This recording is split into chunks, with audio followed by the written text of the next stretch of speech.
All right, good morning. Welcome, everyone. Thank you for having me. Dave and Pred asked me to come down and give a talk. They said keep it to about an hour, so I'm going to try to be as concise as I can. And I was sitting in the back watching Derek's talk, and I don't know, I was kind of getting hypnotized by the speaker system, and then the speaker went out, and all of a sudden I found clarity again, and I said, what's happening here? So I just want you to know, like Dave said, I'm not trying to hypnotize you with any kind of information. That I'm just going to give some stories about what we're doing. We're kind of like your little nephew or something up to the north, the Pajaro Valley. So I'm going to talk a little bit about that. I think our slides went a little too far here. So I just want to start by saying, I'm up here presenting to you, but everything we'll be talking about really comes from the direction we've received from our board of directors, which comes from the input of our community, our interested parties who have provided information at our committee meetings, and who have provided direction to the board, plus the staff and consultants.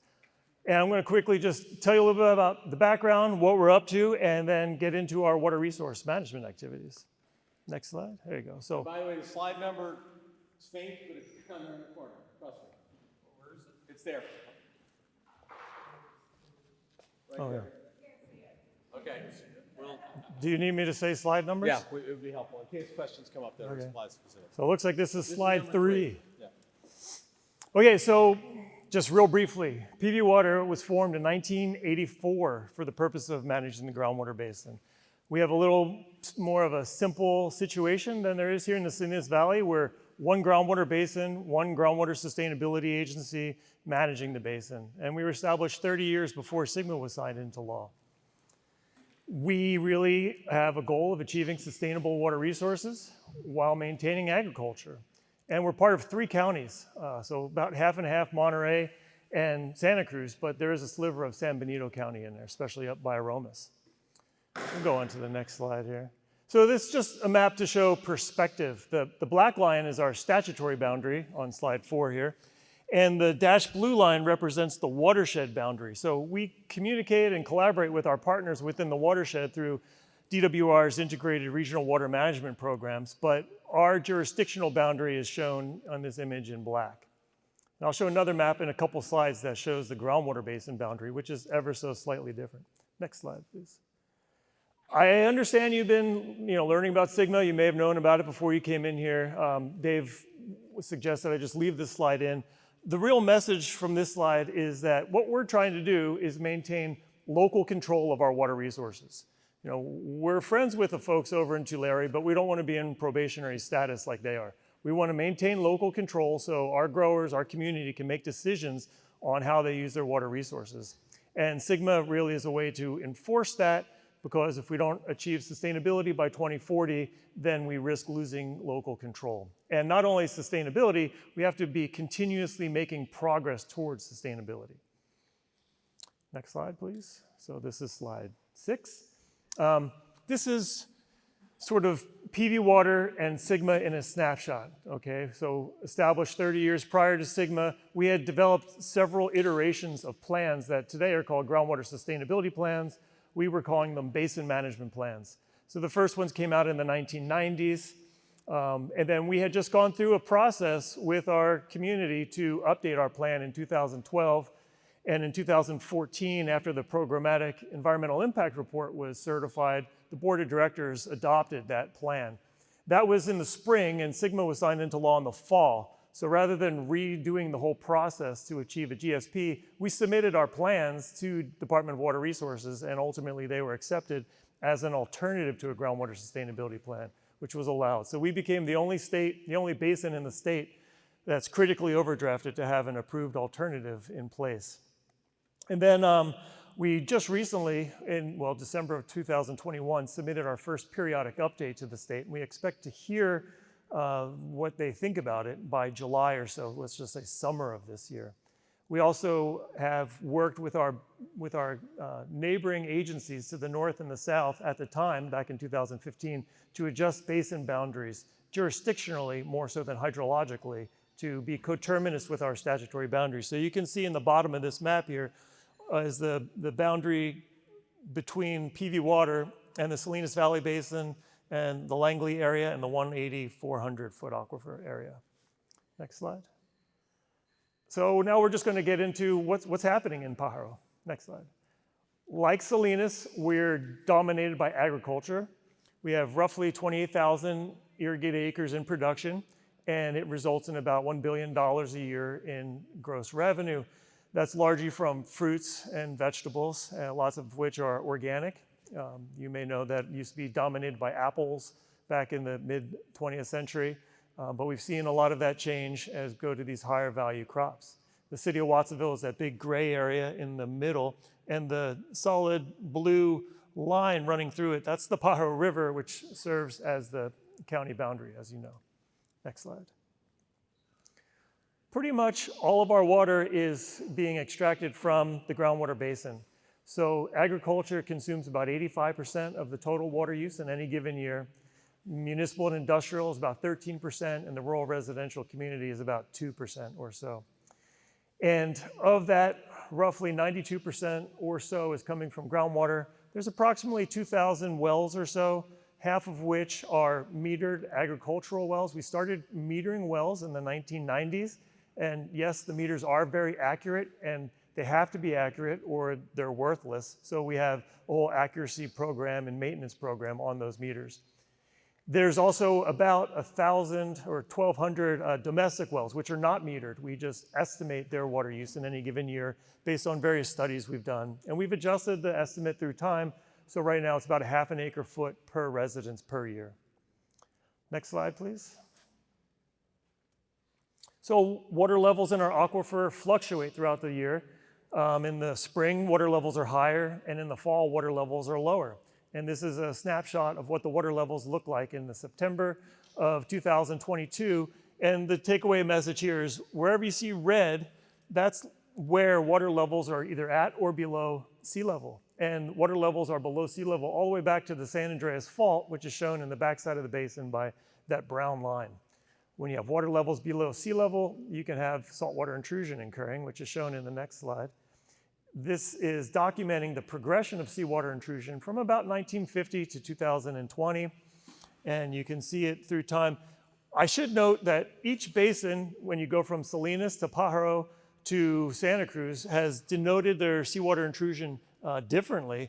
And so what we're showing here is a concentration of 250 milligrams per liter, which coincides with the drinking water recommended standard. But there's a lot of areas within those colors where the chloride concentration exceeds 250 pretty significantly, and other areas where it's much, much lower, like around 20 parts, which is very good water. But that's just the maximum extent of where we've seen salt water in various wells at varying elevations. Next slide, please.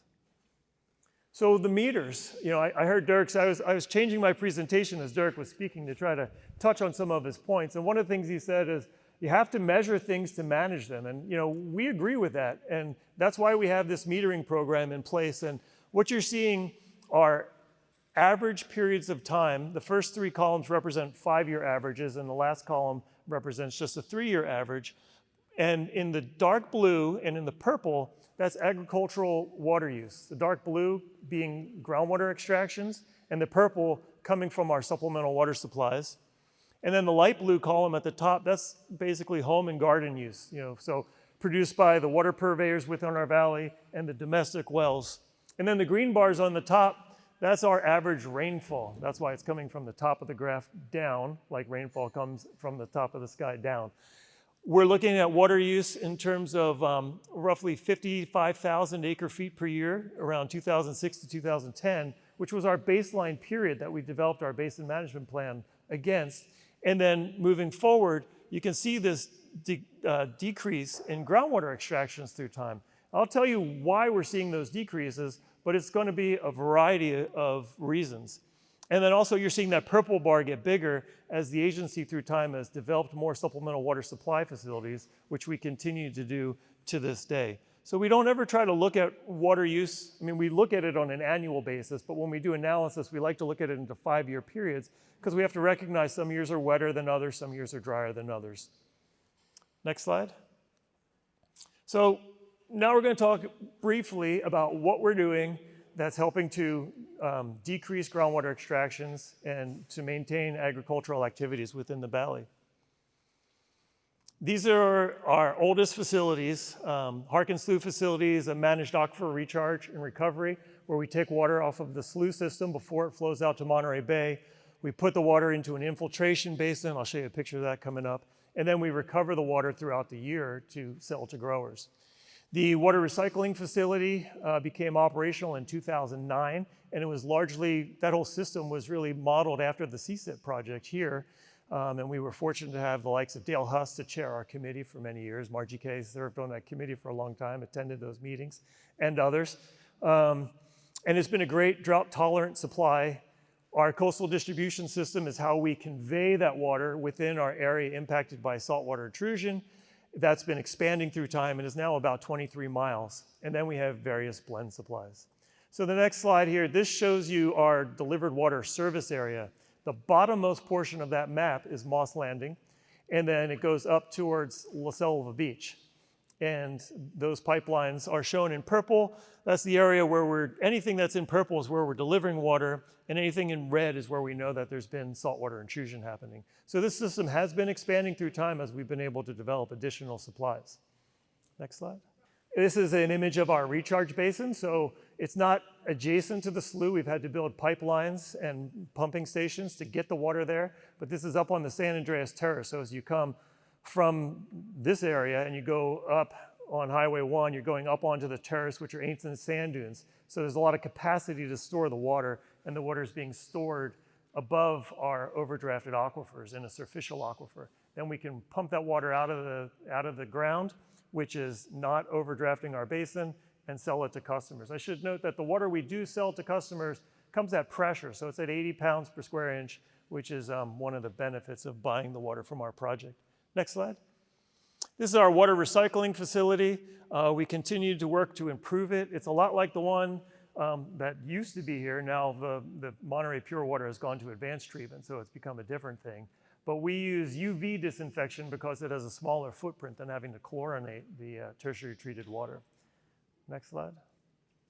So when we were working with our committee back in 2010 through 2012, and they came up with this recommendation of how are we going to solve the overdraft issue, we had run our model, and the model had said that there was about a 12,100 acre foot per year deficit in our overdraft, meaning we were pumping about 12,000 acre feet a year more than we were recharging. And so the committee wanted to satisfy it by really going all in on a water conservation program, and then also working to develop new water supplies and optimize the use of our existing supplies. So I'm going to talk a little bit about each of these, but mostly about conservation. I want to say that this conservation program, as our committee recommended, it was really important that it was 100% voluntary. We don't force anyone to be in the conservation program. We work with the RCD. Their logo seemed to have dropped off since I sent this over yesterday, and the UC Cooperative Extension. And what we do is we work with growers who get into the program. We try to stick with them for 3 years. So the first year is sort of an analysis, distribution uniformity testing, irrigation efficiency assistance. And then year 2, we try to get a small portion of the property to use for testing. And then in year 3, if the practice has worked well and crops come to production with less water use, we try to expand the practice throughout the rest of the ranch and or onto other ranches. There's a big outreach and education component. Financial assistance through rebates. We provide up to $100,000 in rebates per year to try different kinds of water saving techniques. Monitoring evaluation is a big part of it too.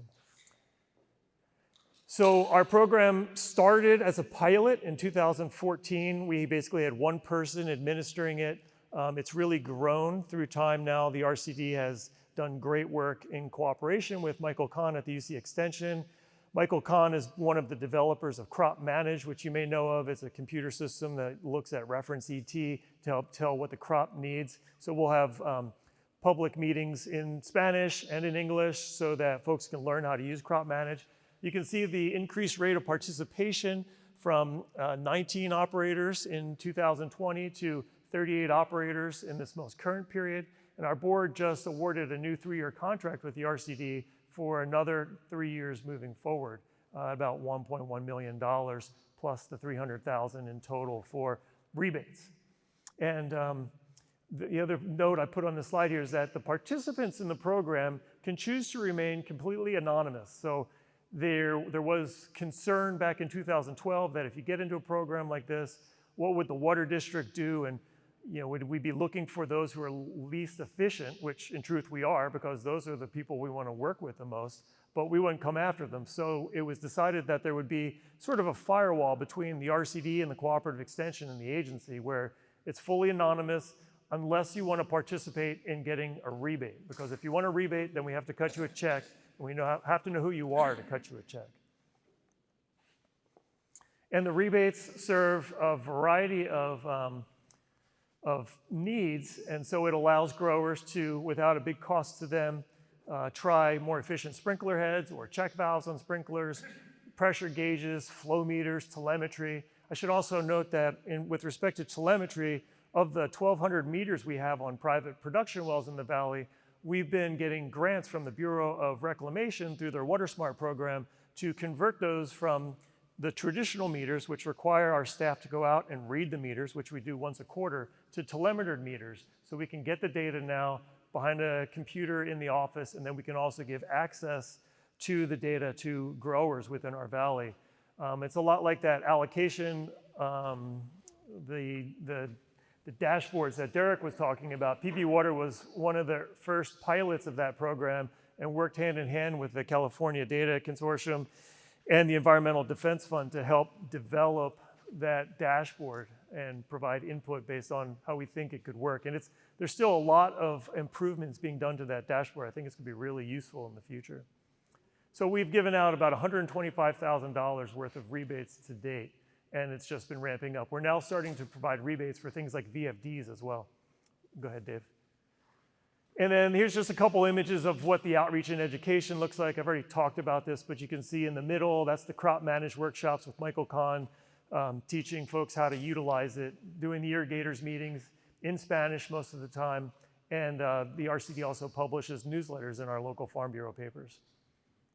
And Michael Kahn will be our guest speaker at the King City workshop on the 19th. May 10th. Catch Michael Kahn, May 10th. Michael and I have been on the K-Squid a few times together, so I'm sure you can listen to those conversations on the radio if you're interested. And it's just another example of working together with our team and our growers. You can go to the next slide. So one of the problems we've had with our program, it's been a challenge to quantify the results. We see the results in the graphs that we've shown, but we've asked the RCD to really try to show us, is there proof of the results, right? And so these two graphs here on the left and the right represent working with the same grower over 2 years. The first year was their first year in the program, and basically what this shows is the amount of water applied versus what would be sort of recommended using crop managed. Water was overapplied by about 143%. But in the second year, after implementing practices from the program, it came in just about 100%, 103. So a big improvement and no drop in yield. So that's the big thing. We can irrigate our crops more efficiently and still get yields of equal amounts. Next slide. And now just a couple of fun pictures to show to kind of wrap it up, because conservation represents about 40% of our overall goal, but optimizing our existing facilities and constructing new facilities are equally important. And then getting grant funding is really important to make that happen. So we got about $10 million between DWR, State Water Board, and Bureau of Reclamation to build tanks to be able to store recycled water at our facility, store it overnight, deliver it in the daytime, to increase the water filtration components. So that's what you see with the filtration going in with that big crane on the upper right. And on the next slide, we're looking at expanding our coastal distribution system. That's the Harkins Slough Recharge Basin in the background. And this happened in the middle of COVID in 2020 as we expanded the pipeline about 9,000 feet to the north up towards La Selva Beach. And the next slide. This is our College Lake project. So this is the big one that's in construction now. It was awarded in February of last year, and construction started in 2023. It's about a 2-year project, and it's going to use the water in College Lake, which is right next to the Santa Cruz County Fairgrounds. It's a lake that's been drained every year for over 100 years by a reclamation district, but they pump the water out into the river and out into the bay it went, and we're going to harvest that water and put it in our pipelines and sell it to our customers. And it's got every drop of that water has to be equated to an offset in groundwater production, and that's part of our permit, so we're going to be documenting that. But not only does it provide water, it's going to improve fish habitat and other species habitat in that area. So I've got a couple photos here because it's about an $80 million project that's underway. We'll just kind of flip through them quickly. This is the weir structure. In the lower left, you can see sort of a schematic of what it's going to look like when it's done. This is what it looks like right about now. That first big silver thing that stands up, that's going to be the intake facility. And then these two doors over here where the people are standing, that's the fish passage. So steelhead can get in and out and around this facility as needed. We got the support of CDFW and National Marine Fisheries because of the improvements for fish habitat. The next slide shows the water treatment plant, which is in construction. On the lower right is a schematic of what it's going to look like. And the left, this is in February. It was very muddy, but you can see those big lagoons and the treatment going in there. And then there's a 6-mile pipeline that is probably the part of the project that has the greatest community impact. That's on the next slide here. You'll see a map. This is where College Lake is located, and we built most of this pipeline already going down to Riverside Road, and then it connects to our purple pipes there at the bottom, and once it hits our purple pipes, it connects at the 42-inch main and can serve up to about 10,000 acres of farmland. Next slide. There's 3 images of the pipeline going in. We tried to get as much of it in as ag fields as possible because it clearly goes a lot faster and with smaller community impact, but we couldn't get it all there. So we were doing, in this first picture, we're in Holohan Road, which is a really busy road, night and day work to make that happen. And then here you can see on the ag field on Lakeview Road, just so much easier. And the slurry machine they have, they can just drive down and pour the slurry on top of the pipeline to fill it up. So that's College Lake, and then we've got another project coming along. It's a sister project to Harkins Slough. That'll be, it's in design now, and it's already got funding in place. The funding for these projects comes from our rates, it comes from loans, and it comes from grants. So this last year, just actually in February, we secured $114 million in WIFIA loans. That's from the federal government. They're really favorable for municipalities. And let me just check my notes here to see the other things I wanted to touch on. Derek talked about fallowing earlier. We, at the request of property owners and our community, did test a fallowing program. It was called the Fallow Land Incentive Program, or FLIP. That was a few years back, and it didn't really work very well, but we were offering up to $1,000 per acre to fallow land. The rule was that you had to have been farming that land last year and fallowing it the next year, but most of the land that went to be fallowed was already planned to be fallowed, so it didn't really incentivize, it just sort of compensated people for doing what they were already planning to do. You know, Derek also mentioned a little bit about extraction fees, and so clearly, you know, we get about $12 million a year from extraction fees based on the metered rates, and another $2 million a year roughly from our delivered water sales. So that's about $14 million.